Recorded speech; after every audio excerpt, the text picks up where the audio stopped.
Hi friends, today I have something different in store for you.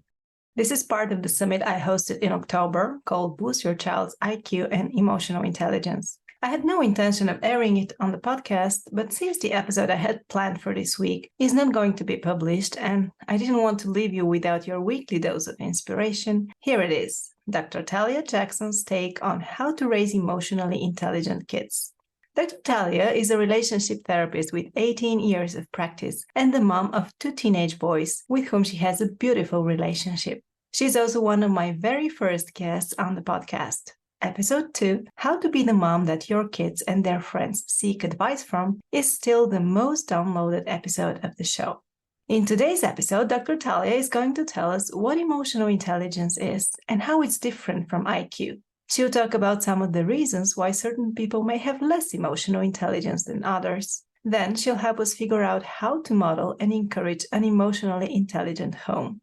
And all of it comes with a handful of practical tips and tricks. Enjoy! Hi, I'm Billy, and this is the Unlock Your Child's Full Potential podcast. I'm a mom of 3 lovely girls, and I'm looking for answers. I'm looking for ways to fill the gaps left by the school system and teach my kids the lessons that are going to prepare them for real life.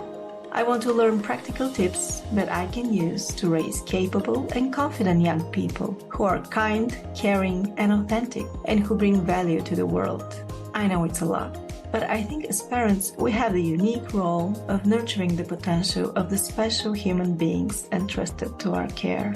We can't expect school and the teachers to do everything, and we don't want to let the environment decide who our kids become. It's up to us to coach our children on how to be successful and fulfilled. That's my goal here, to talk to as many parents, educators, experts, you name it, and ask the questions, look for the universal principles, find as many tools as possible to be a better parent, and give my kids a head start in life. If that resonates with you, join me every Wednesday and let's inspire each other to create an environment where our children can blossom into the best versions of themselves. Thank you so much for having me. I'm thrilled to be here. And they are juicy nuggets. And I love the idea of the summit and EQ and IQ and helping to nurture and encourage our kids to have both. It feels like the total package. So I'm happy to be here. I'm just going to dive in. Basically, I'm going to give so many practical tips and tricks. This is how today is going to unfold. First, I'm going to tell you a little bit about emotional intelligence and how it's different than IQ. And then I want to talk to you about some reasons why certain people maybe have less emotional intelligence than others. And then I want to help you figure out how to model and encourage an emotionally intelligent home. So first, let me tell you what it is. EQ, or emotional intelligence, is the capacity to be aware of, control, and express one's emotions, and to handle interpersonal relationships judiciously and empathically. And some will say that it is literally the key to personal and professional success. Because you can have a really high IQ, but if you can't connect with others, if you don't know how to handle relationships, if you don't know how to regulate your own emotions, life is pretty lonely. You are probably not going to get that job. You're probably not going to get that second date. You might not know how to really connect with others. And so it's a really important skill to have. I think we're all born with some more than others. And then we just need to keep practicing. We need to understand the components of it and just make it a daily practice. So I'm a psychologist in private practice, and I found this is my hunch. These are the reasons why certain people don't have emotional intelligence. One is it's just lacking knowledge. some people, most people, you grow up in a society, a family, or an environment that doesn't even talk about emotions. And sometimes it's a cultural taboo. Being happy or sad is frowned upon. Like there are some cultures where even being too happy makes people think you're stupid. And being sad, especially in this culture, in like the United States, I feel like is also frowned upon.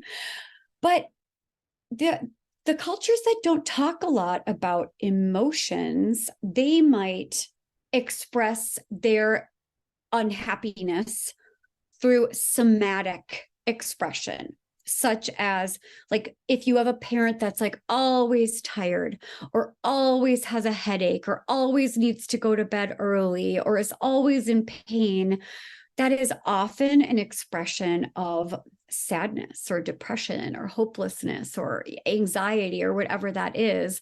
But if you don't talk about it, it just looks like illness.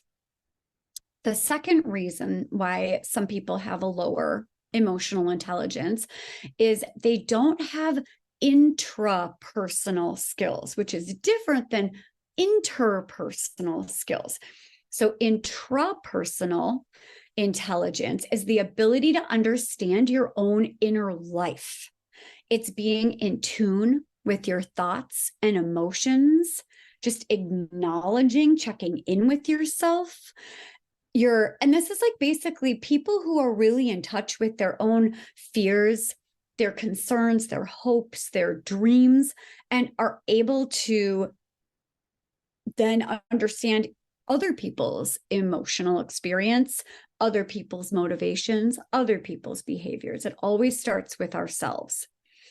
The third reason why some people have a lower emotional intelligence is a lack of practice.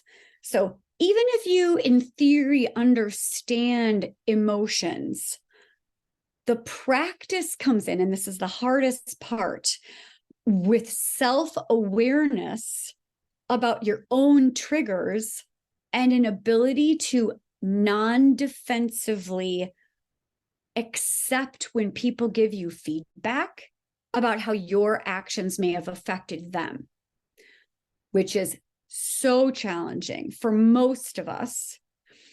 And then the next part is repairing, and actually, when you own it, apologizing, and then a behavior change, right? This is like, how do we expect our children to be able to do this if it's challenging for us to be able to do this?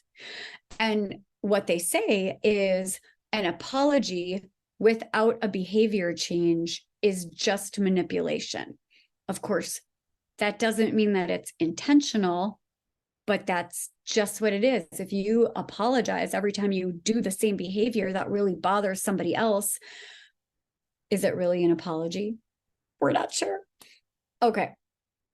And this is the doozy. Like, I was able to kind of breeze through the other reasons, but this one, we're going to linger here for a while because this is really the heart of emotional intelligence, and it's our upbringing.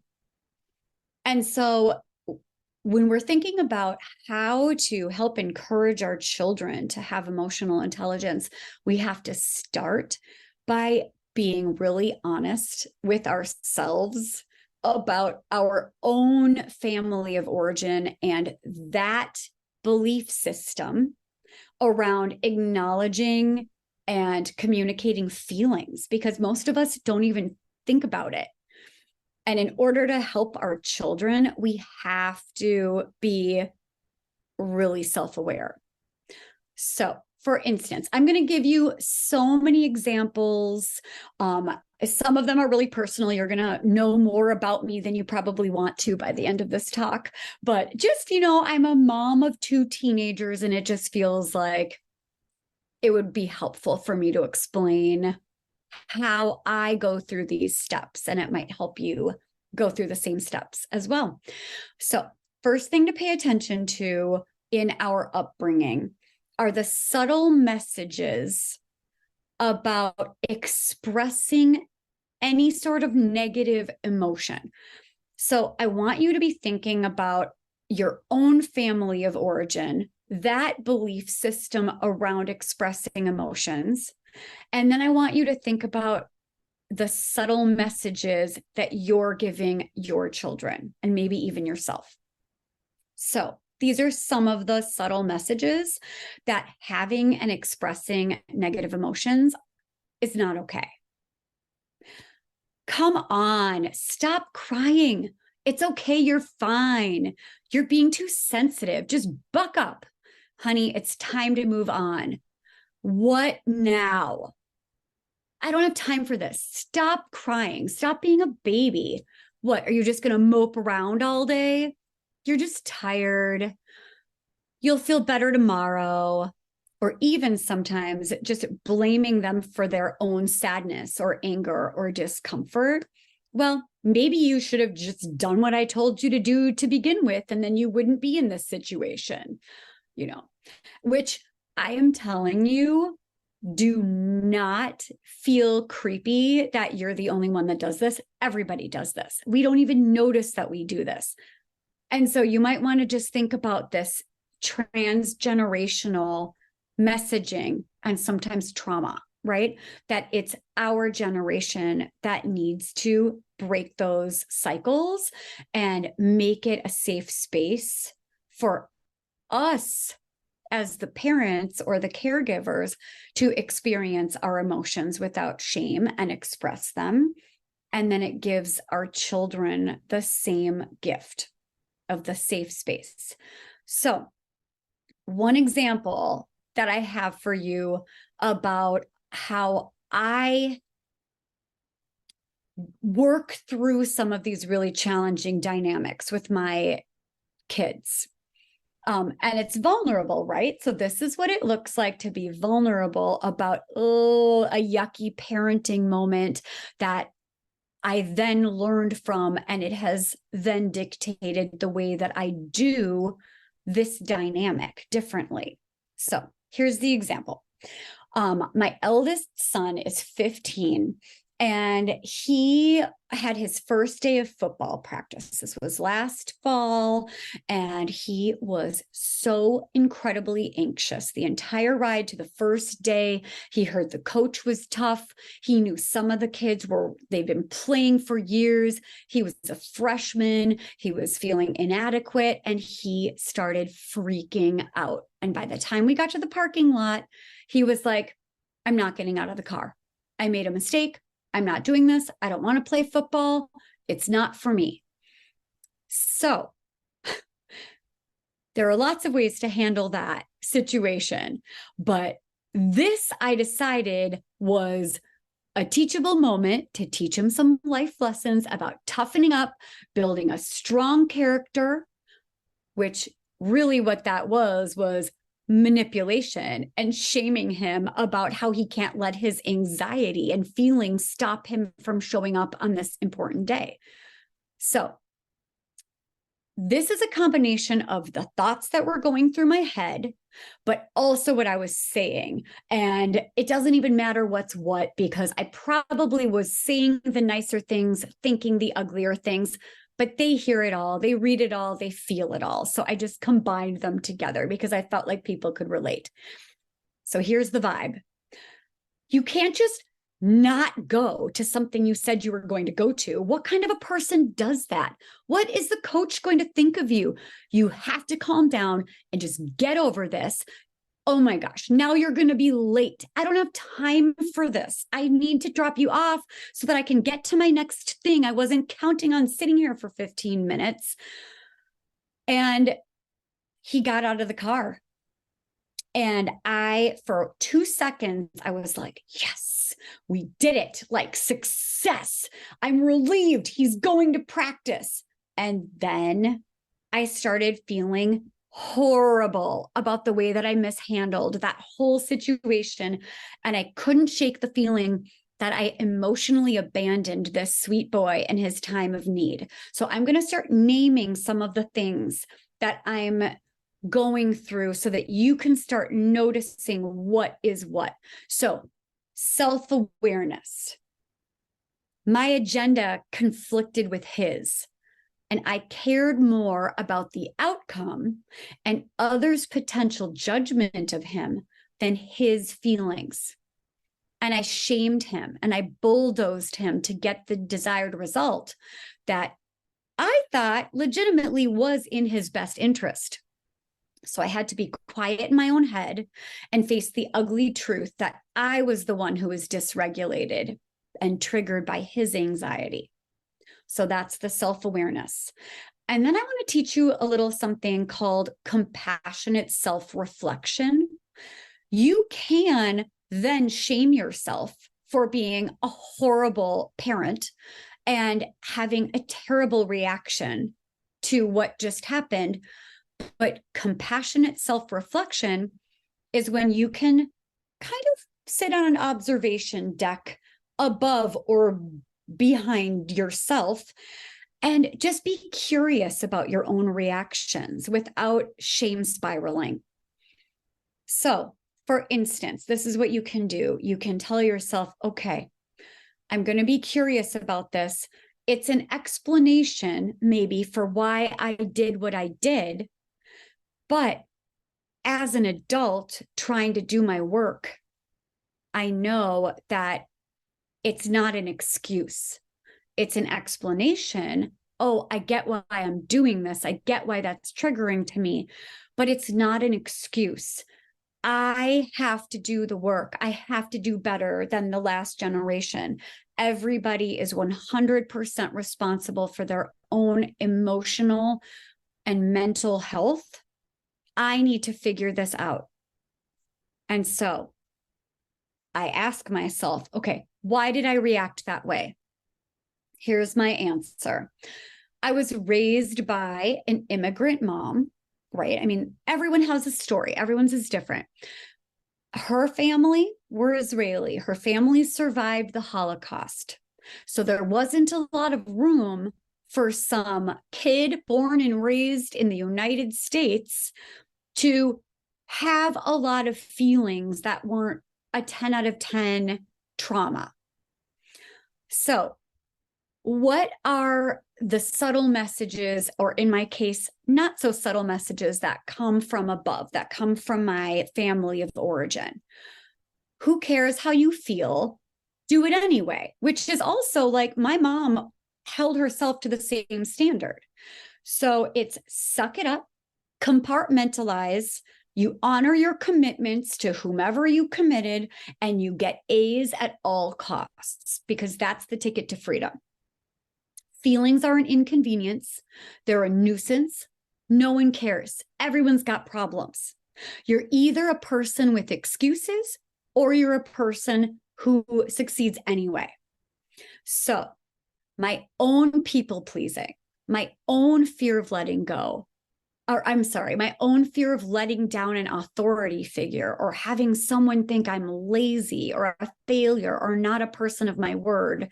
This was my own value system and my own agenda and anxiety. And I knew right then that I needed to repair with my son. And I had to promise to notice my own dysregulation from here on out, because that dynamic still happens. And my sweet boy has anxiety from time to time that feels really debilitating to him to like enter new situations. So I now see that dynamic, and it helps me self-regulate and remind myself every time that his feelings, his emotional experience, his feeling safe to express himself to me is more important than me shoving him into what I consider to be success. So he needs to learn how to regulate his anxiety that pushes him into the fight or flight, but it's my job to help him regulate, to be a safe space for him, to encourage him to follow his dreams, and not to be the one who's like shoving him through the goalposts of life. Okay, I'm hopping in for just a minute to tell you about the free resource I recently created. It's called the Connection Blueprint, and it consists of 5 tools that will help you improve the relationship with your child. and create an environment where your kid feels seen, heard, and loved. After all the lessons we want to teach our kids require us to first have a trusting relationship with them so that they're ready to hear our advice and lean on our support. Anytime I feel disconnected and out of sync with my own children, I get back to this blueprint, put the tools to practice, and it works wonders. I'm sure having a loving and trusting relationship with your kids is a top priority for you too. So check the show notes and get your copy of the Connection Blueprint. So that's the example. And then the second really powerful piece of the family of origin reasons why we sometimes don't have so much emotional intelligence, and I bet most people haven't even thought about it this way. It's called emotional gaslighting. So maybe our parents, and now we, without even noticing, we're gaslighting our kids about our own emotional experience because it feels really weak or vulnerable, or sometimes people even just feel like they're protecting their children from whatever negative feelings they're having. So this is what that might look like. And it's so innocent and we might not even notice it. But like if our kids ask us, are you okay? Are you frustrated? Are you mad? Are you sad? Are you tired? Whatever it is they're asking us. And most of us have this automatic reply of like, oh no, honey, I'm fine. Nope, I'm fine. I'm fine. All good.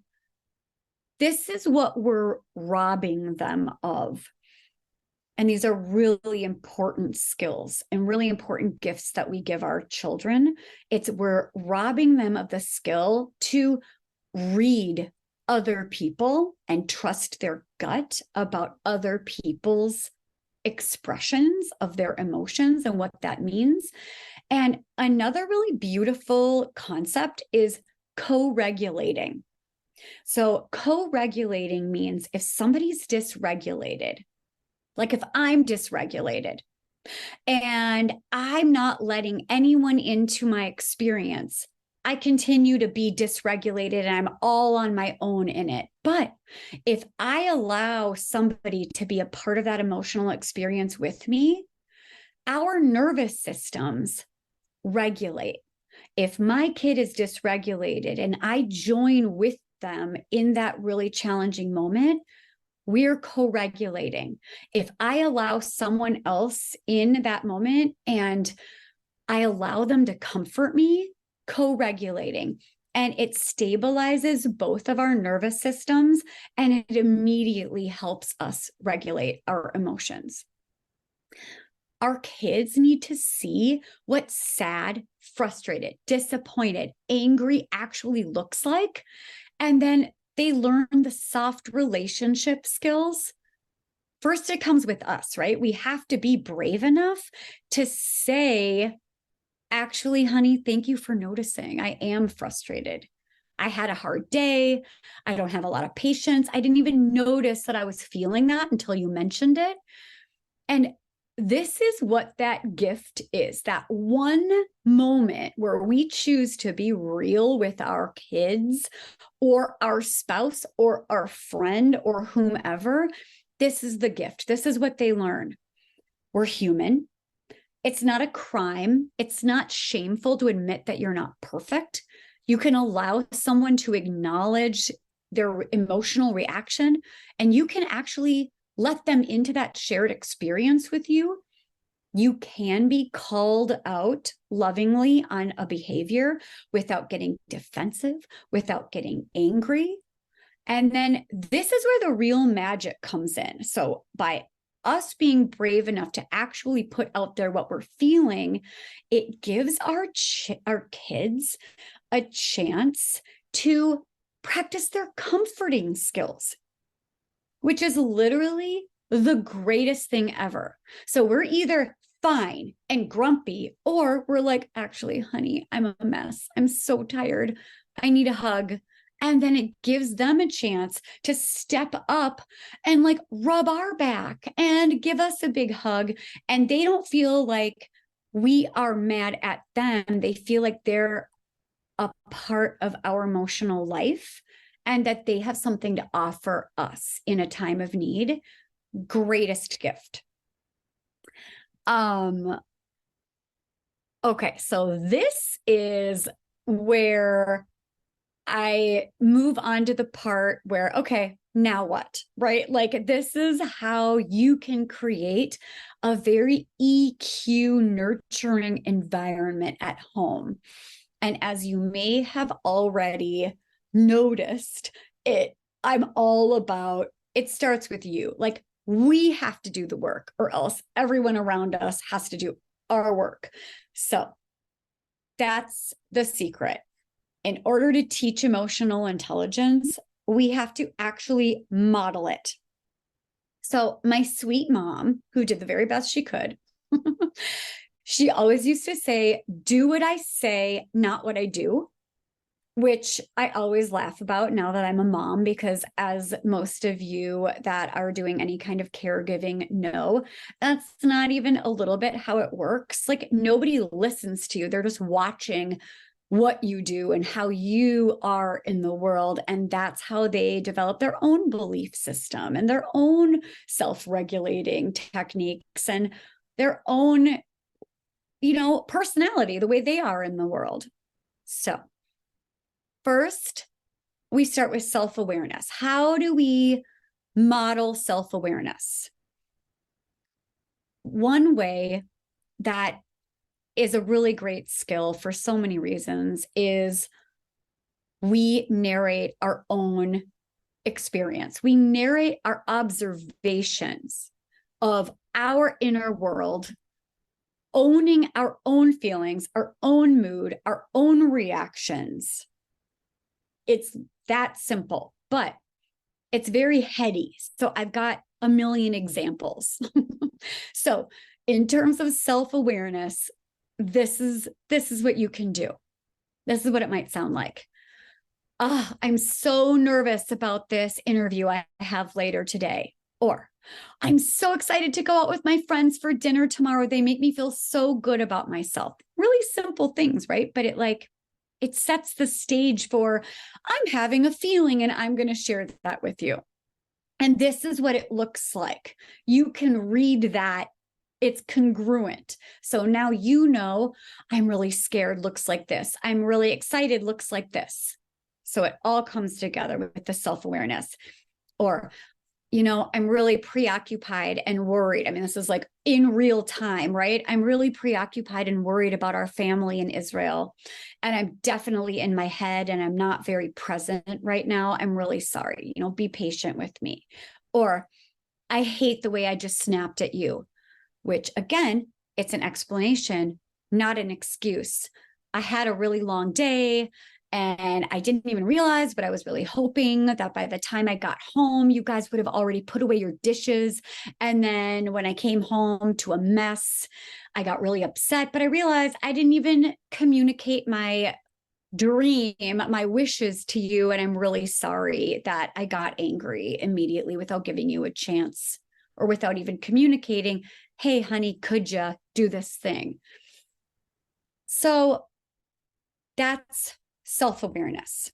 Next, understanding moods and emotions.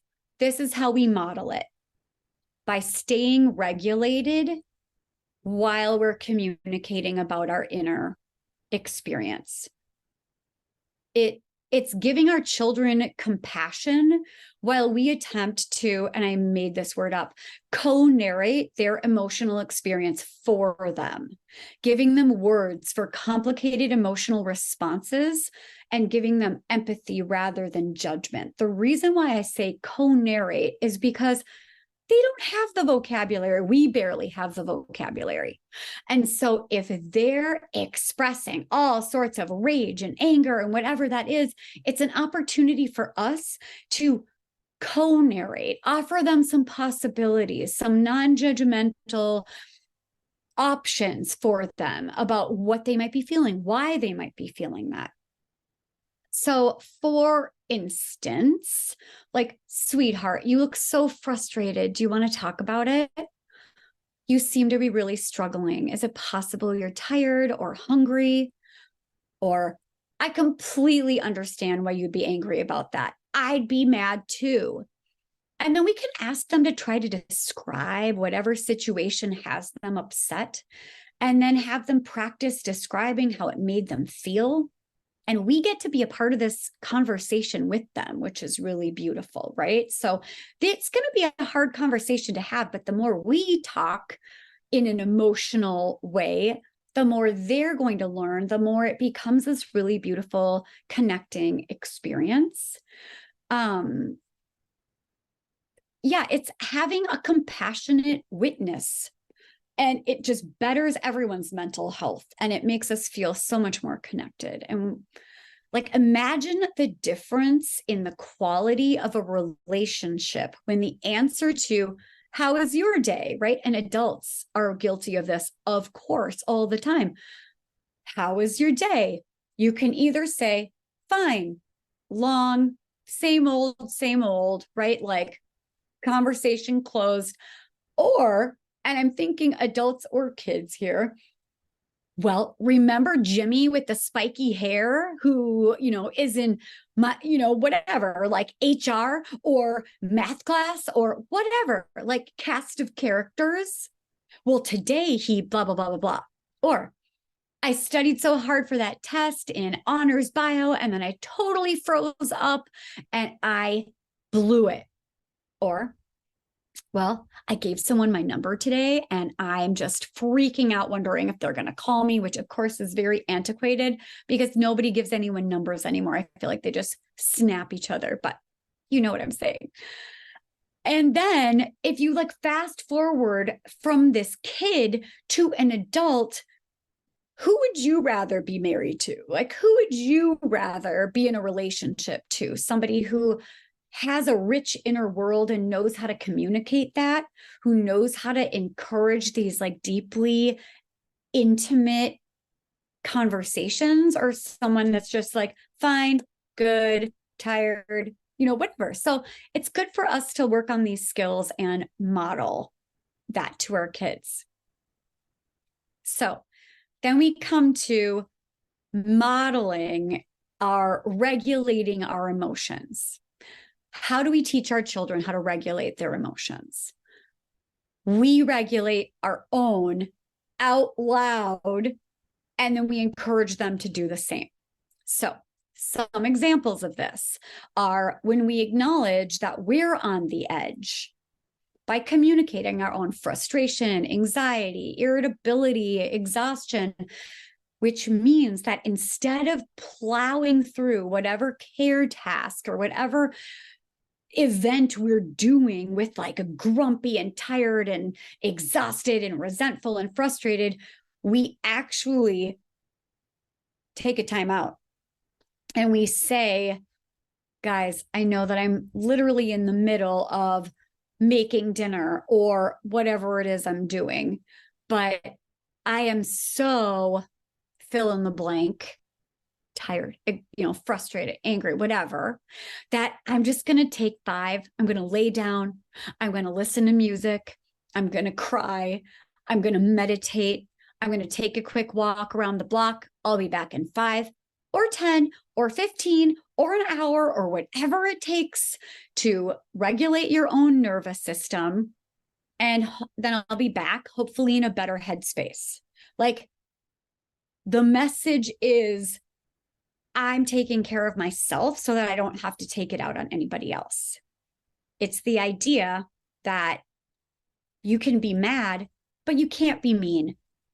Just because you're in the middle of an emotional lightning storm, electrical storm, instead of taking it out on people that you love that are in the wrong place at the wrong time, it's an opportunity to protect those that we love from our own bad vibes, our own negative headspace.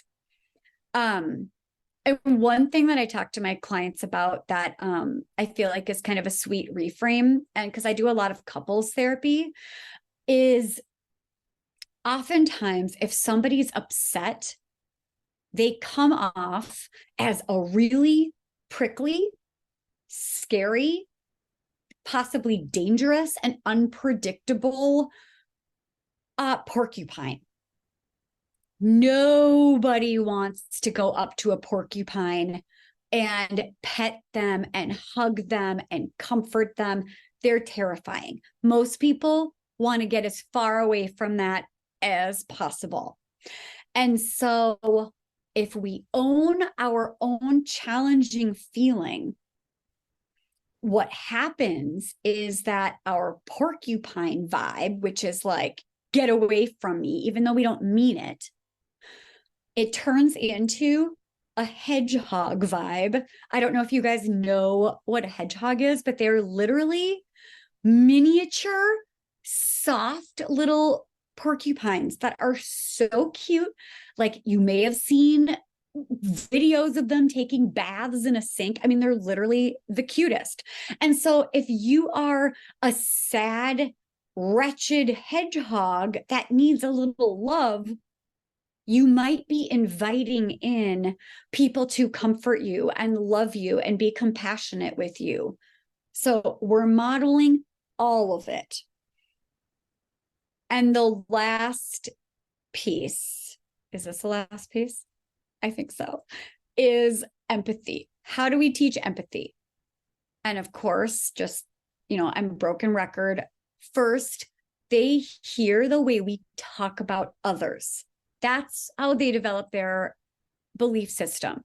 So if we see somebody or notice somebody, or if they see or notice somebody that's having an emotional breakdown, or they're crying, or they're angry, or they're homeless, you're driving by someone who's homeless on the side of the street, or just down on their luck, or even, you might not think about this, but even someone who's really happy and celebrating a big win, they're listening to the way we view this and handle this. So what are the subtle messages that we're giving? We've got to think about that for a second. Here's one way that we might be reacting. And then these are the subtle messages. Well, that's embarrassing. They're being a total baby. They're overreacting. Well, it's their fault they're in this predicament anyway. Maybe they should have eaten healthier, or maybe they should quit doing drugs. They just need to get their act together. Or like if you see someone rejoicing or really happy or sharing really good news, and our reactions are, wow, aren't they braggy? Aren't they a bad winner? Aren't they on their high horse? Don't they think they're all that? That vibe. Here's the difference. That's all sort of this like scarcity mentality, which is a judgment, which is them versus me, or them versus us. We're good, they're bad. Or if they're celebrating something, they're bragging, they're too high, they're too big for their britches, and that makes us feel better. So here's the other side of that.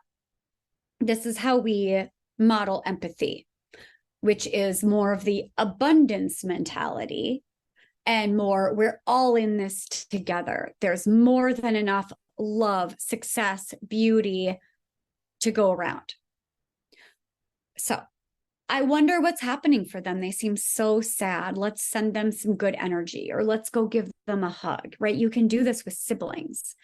Wow, that person is clearly having a terrible day. I know they just gave us the finger, but man, let's send them some love because they're clearly going through something right now.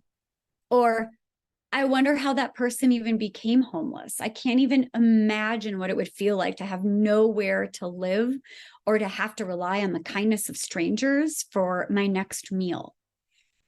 Or with the happy scenario, like the abundance mentality is, I celebrate other people's joy because it does not take away from me. And I want to teach my kids to do the same. I am so happy for them. Oh my gosh, they worked so hard for that promotion, that medal, that prize, that A, whatever it is. They deserve happiness and love and joy and success. And it also teaches kids to be curious and compassionate rather than judging or just assuming the worst in others. And it's the idea that we're all doing our best. We're just a squirrel trying to get a nut. I say that all the time. Like, we're all just trying to do our thing. And sometimes that's not very good. But when we know better, we do better. Because the goal is to raise a child that can celebrate somebody else's wins and that can also know what it feels like to be in someone else's shoes and comfort another person that's struggling. And that is success, and that's emotional intelligence. Thank you so much for listening and letting me be a part of your day. If you enjoyed this episode or the show in general, please share it with a friend and help me reach more moms around the world. Also, if you find some value in this podcast and would like to help support it, please visit my Ko-fi page. The link is in the show notes. Any contribution is much appreciated. And lastly, don't forget to subscribe so you get notified when a new episode drops. I'll see you next week.